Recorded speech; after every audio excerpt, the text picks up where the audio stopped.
On this episode of AV Week, we're going to talk about Dish Network and their new control modules, the USB-C connector, and working with millennials. All that and more next on AV Week. The network for the AV industry. What are you listening to? This is AV. This is AVNation. This is AVNation. AV Week is brought to you by our fine group of underwriters, companies like Milestone AV. This is AV Week, episode 209, recorded Friday, August 21st, 2015.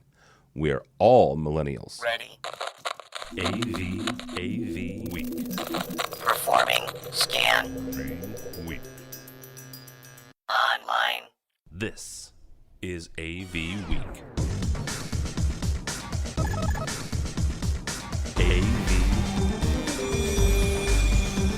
AV Week. This is AV Week, your weekly wrap-up of audio-visual news and information. My name is Tim Albright. I am your host. With us this week is Mr. Tom Leblanc, Mr. Tom Leblanc from Commercial Integrator Magazine. How are you, sir? Good. Thanks for having me today, Tim. Absolutely. Thank you, by the way, so much for hosting a bunch of us, integrators and consultants and folks like that in the industry this week at the CECI Summit. So we had a good time. It was a lot of fun. A lot of fun. Learned a lot. And if you're interested, we'll talk about how to get a hold of next year's, because they already have next year's scheduled. Also with us, this group right here is an audacious, auspicious, and an awfully awesome group. What we did was we sent out some emails and said, all right, a Commercial Integrator did the 40 under 40 again this year. And so a bunch of friends and colleagues were on it. And so I contacted the ones that I knew and had been on before, and those are the folks we have. So all three of these, Tom and I, are no longer eligible for the 40 under 40. I'm not going to say how far we are, but hey. First up is my buddy, my pal, my cohort for EdTech, Mr. Mike Tomei. How are you, sir? Good, Tim. Doing really well. And congratulations. Thank you. I was very excited to see my name on that list. A lot of great people on this list and last year's list, too, so I'm really honored to join everybody. Well, last year's list was it was last year's list. That's all I'm going to say about that. Also, Right. is Victoria Ferrari from Synergy CT. How are you, ma'am? Great. Thanks so much for having me on. Absolutely. And last but not least, my favorite programmer in the whole world, and that includes the guys that work for me. Hope Roth, how are you? I'm great. Thanks for having me. Absolutely. We did a special at the CI Summit, and had your buddy Mr. Chuck Espinoza from the AV Power Up show on, and he was great. I don't know. So Corey was in the room, and I don't know why he never got on. I think he was too busy talking to people. Not that Corey talks too much. I was going to say, once you get Corey going, you probably were never going to get him on. I think that is exactly what happened. Yes. All right. Let's real quickly. I did this last week because you guys actually released this on Friday last week, but I want to do it again. Lots of great people on here. Lots of combinations, Tom, which is really interesting. I think Craig McCormick, who actually wrote the article, said you guys had like 60 people in 40 slots, which is darn impressive. So kudos to you guys. Real quickly, how do you guys find the folks? Well, this year, Craig basically, put out a call, via an article on CI, kind of reminding everybody about the coverage from last year, and also just kind of hitting people up on Twitter and LinkedIn quite a bit. We have a lot of folks in mind going into something like that we'll try to put the application in front of appropriate people that will nominate them. But that's the other thing I should mention. Everybody's nominated by somebody else. There's a third-party endorsement for everybody. And, we write a lot of articles every year for CI and Tech Decisions. And this is probably one of the ones we're most proud of because, one of the things you hear a lot about in the industry is how, the industry is getting kind of gray. Guys is actually appropriate. It's kind of an old guys industry, and we're trying to, paint a picture of the younger, more dynamic, not more dynamic, the younger dynamic people in the industry that, are adding a new element. And we think there's actually a lot more of that than is usually illustrated. We're really proud of this article and of the folks who made the list, both this year and last year, but especially this year. Well, especially this year, yeah. Yeah, it was better than ever. Yeah, wow. Whoo, them are fighting words there. If you didn't know, I was lucky enough and honored enough to be on last year's list, which is where all this last year's list, this year's list, back and forth is Tim, coming. can I quickly ask a trivia question? Shoot. Who came up with the idea for the 40 under 40? Craig McCormick actually is the answer to that question. Oh, that's not how I remember it. And he deserves a raise for it. I remember it being an excellent suggestion from a 39-year-old Tim Albright. It was possibly, that is possible, that may have happened. No, I thought we were talking about how that would be good to illustrate that, and I always remember it as the idea stemming from you, and Craig and I thought it was an awesome idea. So well, thank you. Thanks sir. for that, Tim. Absolutely, anytime. You can take my ideas and run with them anytime you want, especially the good ones. All right, let's get on. I don't think you've ever told that story. Let's skip that one. I'm not even interested in that one. One of the things that comes out of commercial integrator and then the CIC summit is a bunch of different things. The one thing that I like, and I said this the other day, was you have commercial and residential together. There's a lot of cross-pollination. A story that came out this week, and Hope, we're going to start with you because it's a programming story, and it's freaking awesome. Just personally, when I work 9 to 5, I work in a programming house. I run a programming house called Innovad. Dish Network has done something interesting. They have drivers/modules now for AMX Crestron, Pro Control, and RTI systems. Hope, for the first question, how big of a deal is this? Because the fact that Dish Network, and I'm not aware of any DirecTV yet, but I could be wrong, Dish Network has said, you know what, here's some great, back and forth two-way communication, some things that we can do, more than just pushing an IR, which is honestly how we typically run these things. But they've recognized value in connecting with some of these control systems. How big of a deal is that? I think it's great news. I think it shows that people are responding to our industry and trying to do things for our industry. I'm like you. I hate IR. I don't want to use it anywhere.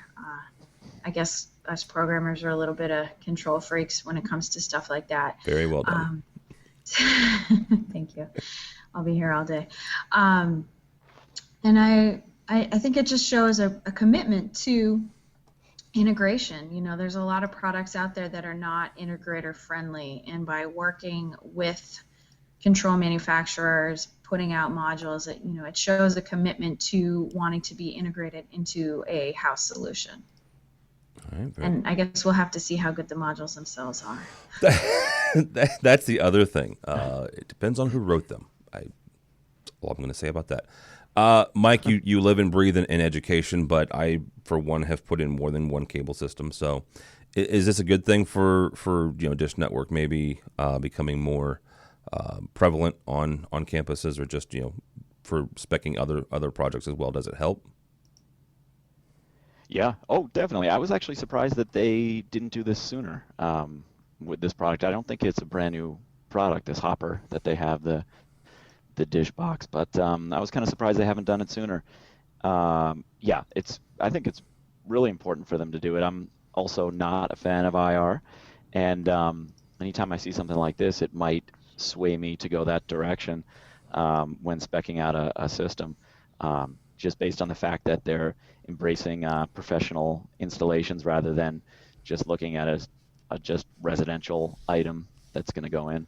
Is that something you consider when you spec products, is whether or not, if you have, let's start with one premise, you have a control system, all right? Yeah. If you have a control system, is that something you look at when you look at the products, whether or not it has, two-way communication, whether or not it has a module like this? Oh yeah, I mean you constantly you'll have a client say, well, why are you speccing this Blu-ray player when I can go down to Best Buy and get one for $89 and throw it in there, and very first thing I go to is control. I'm probably speccing a pro unit that's going to have control that's going to be a lot better than IR. So yeah, I think it's really big to look at when you're speccing out the equipment. Victoria, kind of the same question to you when you're working with your clients. Is that one of the conversations that you have is the differences between not necessarily pro versus residential or consumer, but the differences in between, what we can talk to and how we talk to it, whether it's be IR or 232? I don't ever really get into that much detail. A lot of times the clients don't care. They just want it to work, So I don't know that I ever really get down into that much detail. I mean, I'll tell them like whether we need a RF remote or something, like that. And we ask them, what kind of cable are you going with and which boxes and that kind of thing. But they don't ever really ask me like for that much detail on how we're going to make it all work. I haven't run into anyone like that yet anyway. So do you have the conversation then maybe about switching cable or content delivery devices where, maybe they have, Dish this month and next year they have DirecTV? Do you ever kind of say, okay, this is where we're at now, but should you in the future decide to change, then we're going to have to do some adjustments to the coding? Yes. Yeah. Very good. All right, Mr. Leblanc. When it comes to this, is this a good sign for, I don't know, I hate using the word legitimize our industry, but, maybe, Dish is recognizing the value here. I mean, it can't hurt, right? I mean, think about in our worlds, where we work, how big of a company Crestron is in our industry and in what we do. And think of what big names AMX and Control 4 have, for instance. But imagine you're at like a block party or you're hanging out with like your kids as friends as parents, and try to picture whether or not they have ever heard of those companies. It's weird. These companies are so omnipresent in our industry, but I don't think that it's been a long struggle for them to penetrate the mainstream. So you're always kind of looking for like the Trojan horse to get those solutions into mainstream consumers' homes, and something like this is something that could help. A few years ago, I think Control 4 was being sold at, I want to say, Best Buy. That seemed like something that would raise mainstream awareness. Even things like Xfinity offering home automation, the idea of home automation becoming more, part of the mainstream lexicon, things like that can only help the industry. So, let's see what happens. All right, very good. Happens. All right, let's move on to cable and connectors, because there's nothing, more exciting than cables and connectors. The EE Times, which is a bastion of excitement. EE is, I'm just being all kinds of sarcastic today. It's been a weird week, kids. They're talking about USB, and specifically USB Type-C. If you're not familiar with this is the next generation of USB. If you pay attention to Apple and Macs and MacBooks, this is the connector that is going to be on the MacBook. That's it. USB Type-C. Here's a couple of really cool things that this sucker can do, though. Yes, it can give you power. Yes, you can still plug in your phone and do this, that, and the other. Yes, you can, get a mouse on that and all this other jazz. It can also do video. Isn't that interesting? So here's the one thing that and Victoria, we're going to start with you on this. When it comes to speccing products and putting together systems and working with your engineering team, or again working with your clients, how concerned are you about this connector? And if you're not, when do you think that we as an industry should be concerned about this whole cabling situation? So you sending me that article is the first time I had heard. I didn't know that they were coming out with a new USB. I think definitely it's something we need to start thinking about, especially if Apple is going to be pushing it. You know, we try to future-proof our systems as much as we can. You know, we sell, for example, like table boxes with retractable cables that are modular that can, you know, as things change, you can just swap out the, you know, inserts. Or we include, you know, a matrix switcher with extra inputs and outputs. Try to do things so that a client, when they're, as the technology changes, they don't have to completely forklift everything that they have.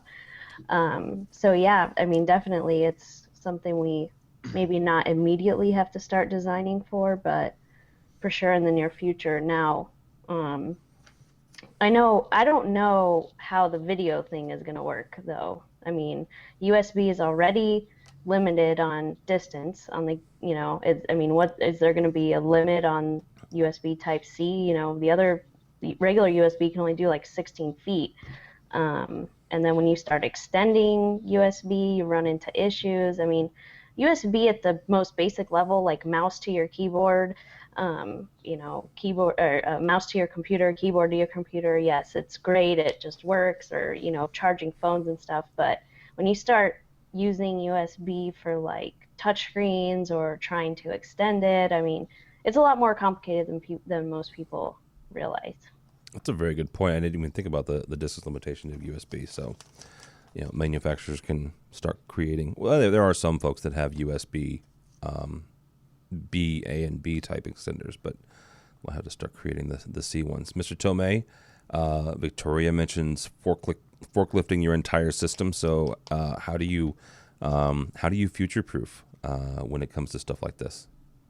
Yeah, I think it's the whole, like going from VGA to DVI to HDMI again. So we're gonna have I just wish they would let us kill off VGA first before another connector comes in. VGA is dead. Intel said not in higher ed, man. Oh, it's still, everybody still wants it in the rooms. It's, well, what if that one old laptop comes in that needs it? It's then like, shoot it with a shotgun. Yeah, exactly. So, yep. But VGA is not even dead in the corporate world. No. Yeah. My sister called me up yesterday and said, "Can you just send me an email and tell our IT department why I cannot get my VGA laptop up on an HDMI screen?" I was like, "By the time you buy all the equipment you need to get this over there, you're better off just buy a new laptop." It's cheaper. Yeah. I think USB Type-C is the real deal, though. When Thunderbolt came out and Lightning came out, you know, Apple was saying, this is it, this is our connector. And then they were good, but they just didn't really kind of take off. But there's so many companies that are signing on to USB Type-C now that in the computer world that it's going to be all over the place soon. But in the Pro AV world, yeah, we're still kind of, you know, sitting there waiting. And that's a hard one to future-proof, because if you have you know, if you're putting in like DM transmitters and receivers, that connector just doesn't exist right now on those. So those are all boxes that are going to have to be swapped out, and that's a tough one to future-proof for. You're just going to have to spend money when that starts appearing everywhere, or buying lots of little adapters and boxes that convert things, and then we're back to all those problems again. So, Tom, from your standpoint, what are you hearing from the manufacturers and also from some of the integrators about this? Have you had that conversation with them yet? No, not really, to be honest with you. But I'd echo Victoria's point. I'd echo Victoria's point about you know, the fact that, you know, Apple is embracing it really kind of, you know, makes you really take a wait and see attitude with this. Like, wow, you know, like this could have a big impact on the market and on system design. But then again, you know, maybe it could just be one of those things we're talking about now, and 6 months later we wonder why we ever talked about it. I don't necessarily, because to Mike's point, the fact that you've got computer manufacturers jumping on board, which you didn't have with I almost said Fireball, good Lord. Thunderbolt. With Thunderbolt, and I have not been at a conference, with Thunderbolt and FireWire. I mean, FireWire was there for a little bit, but All right, Hope, from your standpoint, whether it's systems or wonderful digital matrices that you get to run around with all day, is this something that we got to worry about yet? Not yet, just because there's so many components that would have to get replaced later. I agree. I don't think there's a great way to future-proof it, but I think it is definitely something that we will have to think about putting in the future. I think it'll be a great option. I'm just thinking it's fewer cables to trip over. It looks so much nicer when you don't have 6 wires hanging out of a podium. Just one to plug your laptop in will be great. I'm hoping that Apple actually implements everything. I don't know if everybody remembers Mini DisplayPort when it first came out. Apple didn't give you audio, which is kind of a big deal. So as long as Apple gives you everything, I think they have been a driver of new cables and connectors, and hopefully this will take off because I think it's a great option. I do too. I'm excited about it because of the addition of video. Once you start adding that into USB, I think it'll be kind of cool. All right, from our buddies over at Scansource. Scansource is getting ready to buy KBZ. Last week was all about somebody buying somebody and somebody getting rid of somebody else. So we have one more as a holdover for that one.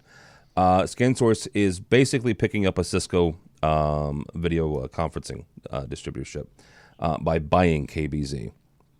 Tom, when it comes to stuff like this and basically acquiring a line by purchasing, which honestly in the integration world happens from time to time, where you're a Crestron house and you buy somebody that's happens to be an AMX house, and suddenly you have the ability to do both now.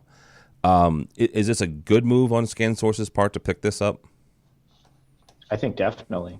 Yeah, I mean, I see Cisco being reflected in a lot more projects than I did like last year, the year before, and I think there's a lot of traction in video conferencing in general. I think the Cisco brand is associated with video conferencing, and in a lot of ways, I think it's a very big deal in terms of reaching a lot more customers with Cisco products. I think it's huge.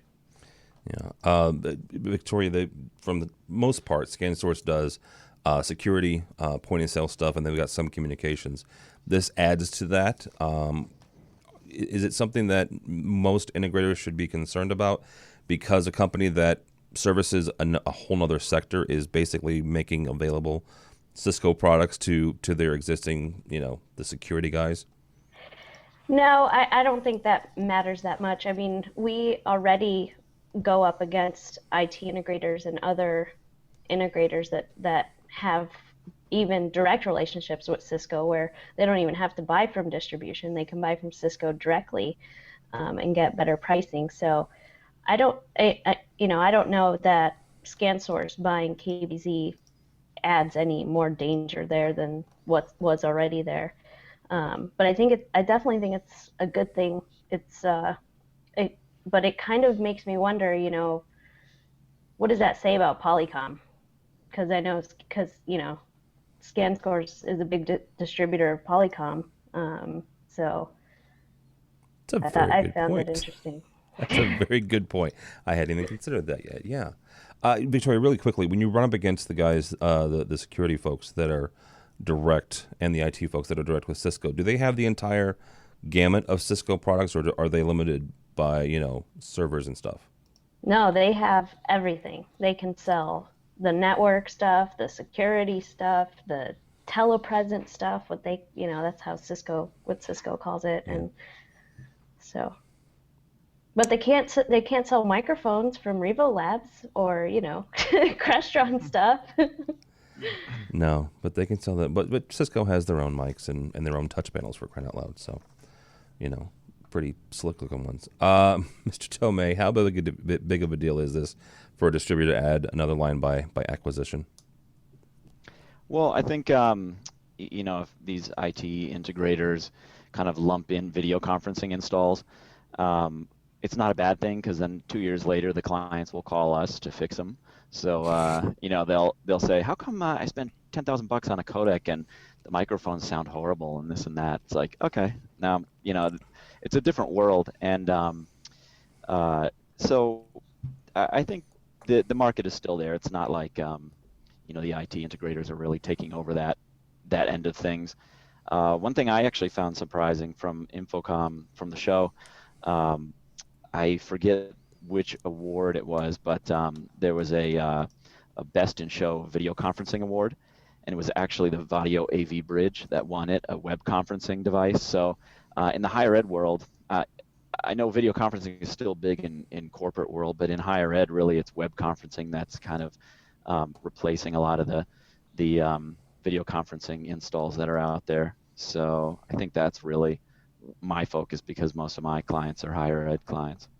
So because of that interface that allows what that device does, it allows you to take pro level gear, whether it's cameras or microphones or what have you, actually just anything that you can do balanced or unbalanced audio, and converts it into a USB signal that goes into a computer of some sort that's running that that's running that soft codec. Honestly, when you're setting up the codec, you have the little drop down menu and it allows you to select which one. So all right, Hope, any for this one, distributors and all that jazz, does it interest you or get you excited or anything? Backdoor negotiations are just, programming's one thing, but acquisitions is another. No, I would say that anyone who has dealt with KBZ for support will say that Scansource picked up a great company. I don't know if you've ever had to call them for help, but their support techs over there are great. I mean, I know a lot of people that buy Zcare just so they don't have to call Cisco. Cisco support is notoriously not great. But you call KBZ up and they'll dive deep into a manual to get you just the right command to send it over RS-232 to make the codec do something maybe you shouldn't be doing. They're really useful. So I hope that they continue to do right by the folks that work there, that it's not just to buy the distribution, because those techs over there are great. All right, very good. All right, something that came out of the CECI Summit this week, USAV and ProSource are launching support for $3 to $5 million. $3 million to $10 million commercial integrators. So in other words, they're getting together to kind of focus on that market. Tom, you're the one who wrote the article, so we're going to start with you on this one. This actually came out of a conversation that they had with each other at the 2014 CICE Summit, which again, it goes back to what we talked about the other day, the cross-pollination. I absolutely love this story, and I love that whole idea. It's where residential folks and commercial folks get together. They find common ground. They find ways that they can work together, and they find ways to better each other's business and find another market that they can each serve. Do you like this move? Is this a good move for both or for neither of them? I don't know. I mean, I asked a lot of questions during the interview because, it's one of those things where I wonder how people are going to react. So basically, there's two elements of it, right? So USAV, is essentially a buying group for the commercial market. ProSource is a buying group for the residential integration market. On USAV's side, they have a lot of programs that are catered more for like large integration firms, which, the industry is very much catered for large integration firms. And on the residential side, almost every single, what you think of as a residential firm does at least some commercial business. They diversify into commercial at least a little bit, and some diversify quite a bit. So basically what occurred to Casey Schwartz at USAV was that, hey, look, there's this huge segment of the market that basically doesn't have any type of like buying or benefits group type support. And that's basically what this is supposed to do. And it's supposed to launch October 1st. And, one of the questions I asked, because I said I'm not sure when you asked me the question, well, how will larger firms feel about this? Are they going to feel like, well, what are you doing? Are you training a whole bunch of residentially focused firms to be, more legitimate competitors to us? And I don't know. I mean, it sounds like the reaction that they got when they asked their members was, not as dramatic as I just kind of phrased it, but that seems like one of those things where be curious to have a drink with some integrators and get their reaction to that. But I will say that it's a smart idea because he's right, and we target firms, and there are a lot of very, moderately sized firms that, seem to get passed by. This is a program that targets them and is supposed to support them. So it's a very interesting idea. Yeah, it would be interesting to grab a couple folks over the next couple of months and just kind of pick their brains, folks who already belong to USAV, because not every market has someone. There's a lot that do, but there's some that don't. Hope and Victoria, we're going to hit you guys first because you work for integrators, and Hope, is this something that's interesting? I mean, it's let's take it from the commercial side. Suddenly you have access to some more training. Suddenly you have access to some residential products that you may or may not have had access to. Is that interesting? I think it is. I think you're seeing a lot of blending of residential and commercial these days, and I think this is sort of acknowledging that and trying to make the best of that situation moving forward. Because I feel like what our industry brings to clients is a broad base of knowledge and understanding of how their systems are supposed to work. And so a good company, the commercial company, could do a residential install or vice versa. I think the challenge is when you have people that say, say a residential integrator, 2008 was kind of awful. Commercial would help us to sort of diversify our clientele. If we end up with a situation like that again, it could help get us through. And so they sort of branch out and do some commercial installs. If they don't know what they're doing, that makes the rest of us look bad. I happen to work for a company that does both. I think we do both well, but I think there are companies out there that, they're good at what they do, and diversifying is not necessarily going to be a great move for them. So I think the training aspect of it is really important, because I think this is sort of the way that things are going. And if you're going to have more companies sort of picking up things in other markets, then we want to make sure they're doing a good job. All right, Victoria, kind of the other side of that question, what Tom said, would it make you nervous if you're a USAV member? And I don't know if Synergy is or not. If you're a member of USAV, does it make you nervous that maybe they're training an entirely brand new swath of competitors for you? No, not necessarily. I'd never even heard of USAV. I wasn't sure what that was, but I find that resi integrators, a lot of them get a bad rep, but I found in talking with several residential integrators, and especially I was exposed to a lot of them when I worked for Stewart, the good ones are really, really good, and they know AV better than a lot of companies.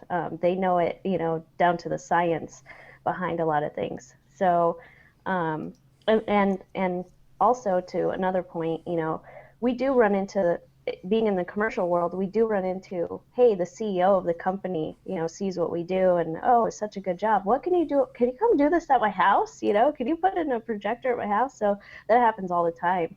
And, it's good to cross-pollinate and have the skill sets of both. I do think, though, that there are different products for each. There's resi products that only should stay residential, and there's commercial products that really fit better, in the commercial space. And so that's where the training needs to happen, and where the, resi guy can't be putting in his resi stuff at, corporate headquarters. Unless it's an Apple TV. Gotta throw that one in there. That just, you were not going to get away from it. All right, Mr. Tomei, take me through this both in corporate and education. You're integrator, a commercial grade integrator that does education. Is there any value here in getting some commercial stuff or some residential stuff? Yeah, well, it's funny you mentioned Apple TV. That was going to be the first thing out of my mouth. In higher ed, constantly we get the Apple TV request from clients or faculty, and they want it installed in the room. There's this blurring now of residential and commercial products, and especially in higher ed, with things like Apple TV going in. And I've always been kind of surprised at how there is a line drawn between the commercial integrators and the residential integrators. And, like others said, residential integrators really have some great skill sets and could easily do the commercial installs too, or make the transition to do them. So I think this is a really good thing. I would be interested too, like Tom said, to talk to the larger commercial integrators and really get their opinion on this. But I think it's a good thing because there is this blurring these days between those two markets. Yeah. All right. As we wrap up here with this 40 under 40 list from our buddies over at AVNetwork.com, the millennial paradigm shift. Tom, you and I are just pretty much going to shut up for the next 10 minutes. According to a recent study, this is by Jonathan Owens. According to a recent study by the Bureau of Labor and Employment, millennials make up about 43% of the workforce. Baby boomers take second. Generation X, that would be you and me, Tom, trailing in third. Gen X never managed to snag the top spot away from baby boomers. So what does this mean for the AV industry? This is a topic that actually came up at the CI Summit during the first afternoon that we all were there, talking about how to work with millennials, how to manage millennials. Some of it was interesting. Some of it was controversial, I would say. Hope, we're going to start with you. I guess the best way to put this without sounding like an old dude is, how do you want to be managed? I mean, if because all three of you are millennials. Tom and I are both firmly ensconced in Generation X land, and there was some disagreement about where Generation X ends and where the millennials begin. I'm going to say that roughly, what would you say, Tom? Like 80, 81 is millennials, roughly. Yeah. So I would say that all three of you are there. Yeah, I don't know. It's hard to tell. Where's depends. Gen Y? 99, Right. 2000, somewhere in there. And then you got Gen Z, which is coming up, which are like my kids and your kids, Hope's kids. So Hope, as a millennial, how do you want to be managed? How do you want to be worked with? Yeah, I just sneak in under the wire as a millennial. I think I'm in like the last year or two of eligibility. I like to just sort of be told what to do and then go and do it. I don't like to be micromanaged. I don't like, I want to have feedback at the end, but I kind of just want to be given a scope of work and make it happen. All right. I have read a lot of things where people say they don't like the millennials' work style. They say, we just want to be patted on the back all the time, and that, we show up late to work every day. And I would say, we're not. I can't remember where it was. It was probably one of those BuzzFeed article or something like that about, how millennials are so horrible to work for. Well, because you all got trophies growing up. You all got peanut butter and jelly in the afternoon. I guess maybe that's because I'm the tail beginning, I should say, of the millennials. Is I didn't get trophies for everything growing up. Tom and I had to walk to school uphill both ways in the snow during the summertime. And you would have killed for a shoebox. Exactly. I think part of it too is who your parents are. I worked for my dad. God, I worked for my dad starting at like an age that I probably shouldn't say on the air, lest child labor laws be, still enforceable. And my dad worked me harder than anybody else who worked for him. So I think I have, that my work ethic from that. But and I think I want to say I haven't really worked with a lot of millennials in our industry because I think a lot of them have gone into more software development. But now you're seeing more of them coming into our industry, and I think it's great for us because you get a lot of people who say, well, I don't see why we have to do it this way. How about all these other options, especially when it comes to sort of things like UI, interaction with the system. And I think you get a great perspective when you get a younger clientele that's a little more, or workforce that's a little more tech savvy and can sort of try to bring things up into the sort of more high tech area. Okay.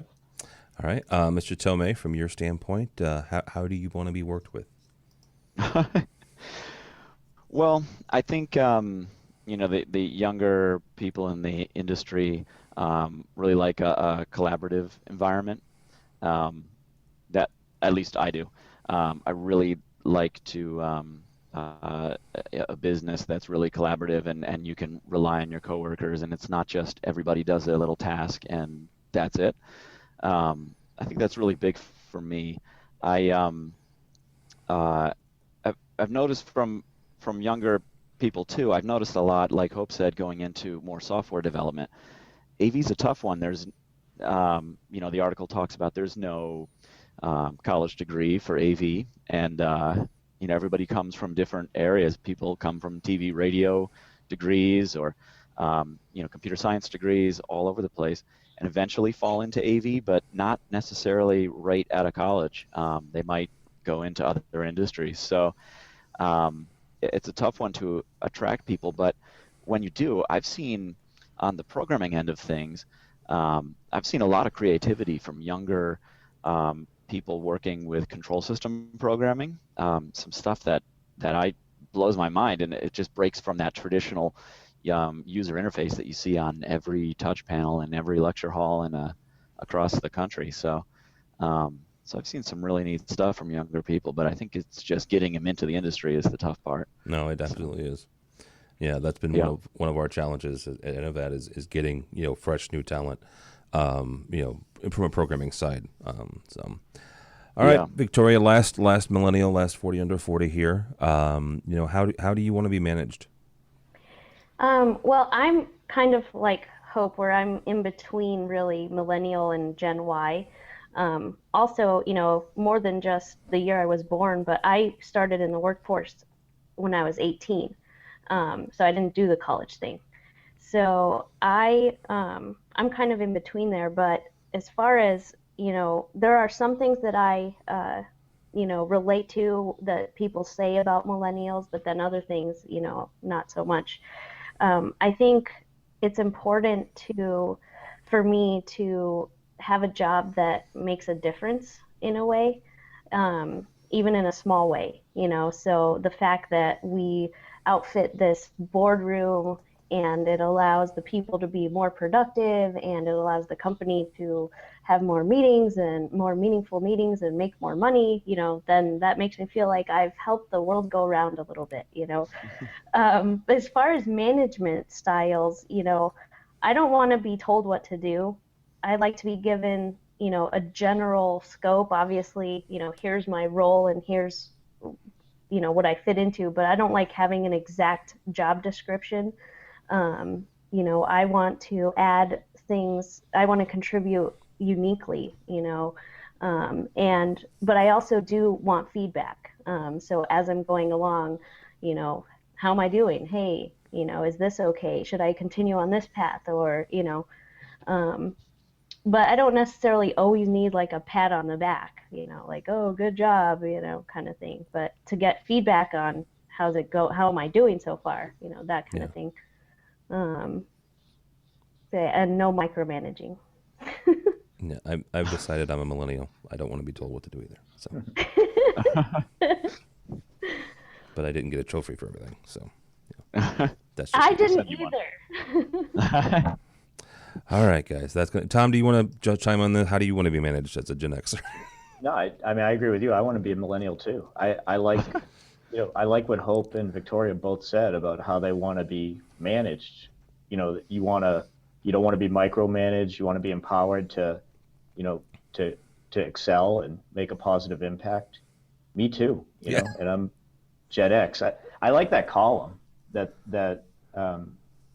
that the guy wrote, and I thought he did a good job of kind of capturing, at least the way I read was, he was trying to, make a point that you can't really just, put millennials in a box and say this is who they are, and I think that's can't make generalizations, and I think it's a nice narrative for the industry, and I'm guilty of, contributing to that narrative, but it's a little bit of a stretch. I'm Gen X. I don't. I'm not very similar to that Ethan Hawke character in Reality Bites. No, So neither am I. Difficult to make those generalizations. Well, and that's the danger, right? I mean, there are books on how to manage millennials, and there are probably books on how to manage Gen Xers, and you can't, right? I mean, Hope and I had similar things growing up. I didn't, but I get my work ethic from my father, and I don't know that you can just stereotype everybody into what was it that they once said about Gen X, is that we're slackers and all they want to do is sit around and smoke pot and play video games all day. The me generation, I think. Was that us? Were we the me generation? I thought that was in the context of the slacker thing. No. Yeah, probably. Yeah, I don't know. Yeah, you can't really stereotype, a whole generation. But there are some things that can help, try to understand how younger people approach problems or what they think. We were the first generation with the internet really readily available at our fingertips for our entire school life. So we expect answers fast, that kind of thing. We expect, things to happen more quickly. We expect to have resources at our fingertips, those sorts of things. That's the best point. That right there is, yeah. I wrote my senior paper in high school using an encyclopedia. What's that? Oh, yeah. And it's to say, if you don't know what that is, it's several books alphabetized about yay thick each, and yeah, as soon as they were printed, they were out of whack. So, right. All right, guys. Mr. Mike Tomei, thank you, sir. Thank you. How can people get in touch with you if they would like some consulting done? Yeah, my website is the best place to go. It's tomeiav.com. It's TOMEIAV.com. Or people can find me on LinkedIn also. I'm on there quite a bit. All right, very good. Miss Hope Roth, thank you so much, ma'am. How can people get a hold of you? I am at Reardon Brothers Integration. That's RIORDAN, ReardonBrothers.com. And I'm on Twitter at Beer and Pie. At Beer and Pie. And explain to folks why your Twitter handle is Beer and Pie. Because I had a self-produced album now quite a long time ago called Beer and Pie. Oh, it wasn't that long ago. Around the same time as Twitter came out. And it's really good. Everyone should check it out. Yeah, I'm on Spotify, iTunes, all that fun stuff, and really I'm just holding on to it so I can explain the Twitter handle every time I go on a podcast. That's a good excuse. I like that. So yeah. Also people tag me in their Thanksgiving photos after their relatives leave and they have beer and pie. I get tagged in the photos on Facebook. That's awesome. Some of them you probably don't want to share, but Victoria, thank you, ma'am. Yeah, thanks for having me on. Always fun. Company is Synergy CT, stands for Communication Technologies. And my Twitter is Victoria0429. All right, very good. And Mr. Leblanc, thank you so much, sir. Oh, thanks for having me. Did you say Leblanc? I did on purpose. That was I was wondering about that. Where can people find you? Leblanc Tom on Twitter. Nice. Also commercialintegrator.com, the tech decision sites on Twitter, Com Integrator. But Craig McCormick runs that Twitter account. You should be warned. Craig's responsible for that one? Yeah, I'm thought Chelsea revealing was. who's behind the curtain. It's Craig. Oh, I always thought it was Chelsea. All right. But it's Craig with a twist of Chelsea and Tom. Okay, there you go. All right. No, this week at the Commercial Integrator Summit, there was a gentleman presenter who kept calling Tom by the wrong last name. They call him LeBlanc. So, My name is Tim Albright. Don't follow me, but go by the website if you would, please. AVNation.tv. AVNation.tv. You'll find this program and a host of others. Check out the underwriter page. It's a bunch of great folks who help us do what we do. And kind of help it, tell your friends about this, tell your enemies. I don't care. But just check out the website. AVNation.tv. AVNation.tv. Thanks so much for listening. Thanks so much for watching. This has been AV Week.